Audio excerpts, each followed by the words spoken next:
Assalamualaikum pemirsa dimanapun Anda berada. Selamat pagi. Banyak makanan tradisional yang terdapat di negara kita. Salah satunya adalah tempe. Tempe merupakan makanan asli Indonesia. Banyak penduduk Indonesia yang mengkonsumsi tempe. Alasannya tentu bermacam-macam. Selain harganya yang murah, rasanya lezat dan gurih dan mudah didapat. Namun, tahukah Anda, di zaman modern ini masih ada tempe yang katanya makanan tradisional masih dibuat dengan cara tradisional pula. Pembuatannya bukan menggunakan ragi untuk menjadikan kedelai menjadi tempe, melainkan menggunakan bunga tempe yang menempel pada bungkus tempe tersebut. Lalu bungkusnya pun bukan menggunakan plastik, namun menggunakan daun jati dilapisi dengan daun pisang. Nah, oleh siapa dan di mana tempe itu dibuat? Inilah penelusuran guru desa di Kampung Wonogiri. Selamat menyaksikan.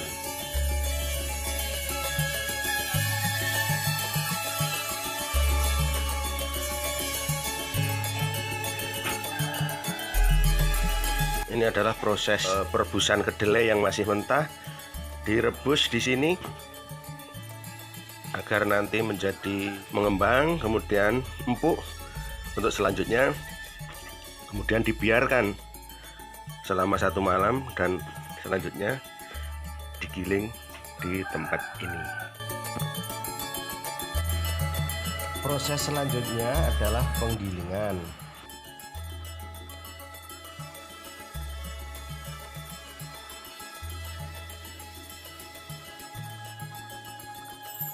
Pengrajin tempe ini bernama Pak Sularto yang beralamat Pungantileng, Kelurahan Pungoharjo, Kecamatan Eromoko, Kabupaten Wonogiri.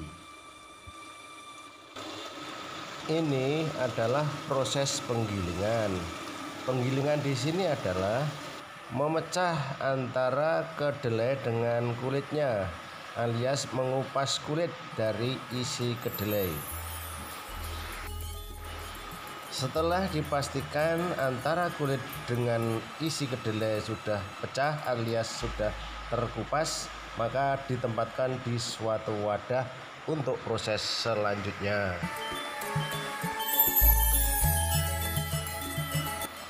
Proses selanjutnya adalah penyaringan. Penyaringan di sini adalah memisahkan antara kulit kedelai dengan isi kedelai. Yang isi kedelai tentu yang dimanfaatkan sebagai bahan tempe, sementara yang kulit kedelai digunakan untuk pakan atau minum ternak lembu yang dipunyai oleh pengrajin tempe tersebut. Ini adalah contoh pemberian kulit kedelai kepada ternak sapi. Biasanya dicampuri apa, Lek? Campuri 1 liter. Iki rada kayak uyah ya? Tanpa diberi garam, ini sudah lahap sekali sapinya. Hasilnya nyata sekali, ternyata lembu atau sapi-sapinya gemuk, berbadan segar dan sehat pula. Proses berikutnya adalah memasak. Memasak di sini adalah isi kedelai yang sudah dipisahkan dengan kulitnya akan dimasak menggunakan tungku yang berbahan kayu kurang lebih 90 menit baru dinyatakan benar-benar masak. Nah, setelahnya maka akan diangkat ke dalam suatu wadah untuk ditiriskan.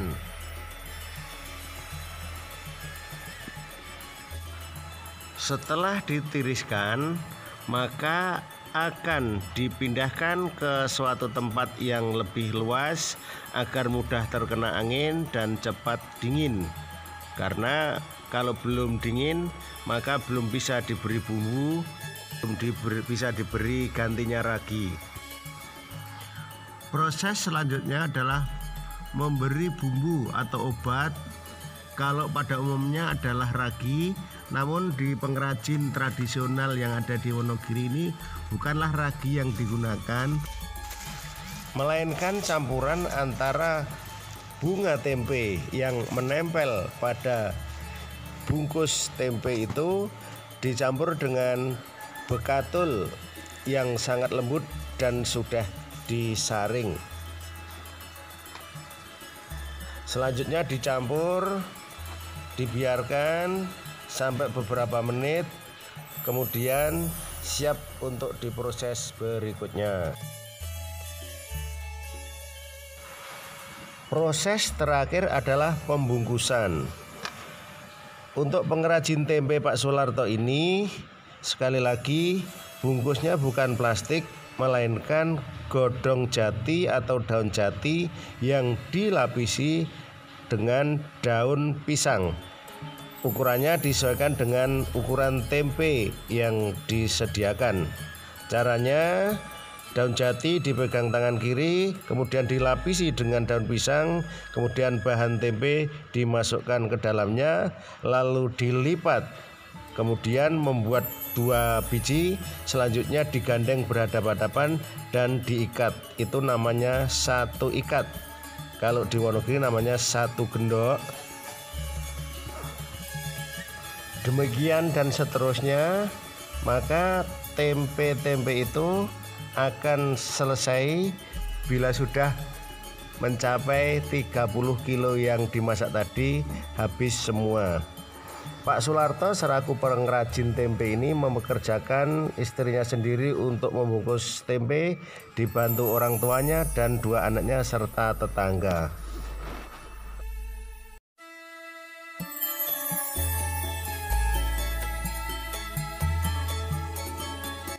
Setelah dibungkus menjadi tempe, maka keesokan harinya Bapak Sularto bersama istri akan membawa tempe-tempenya pergi ke pasar Eromoko.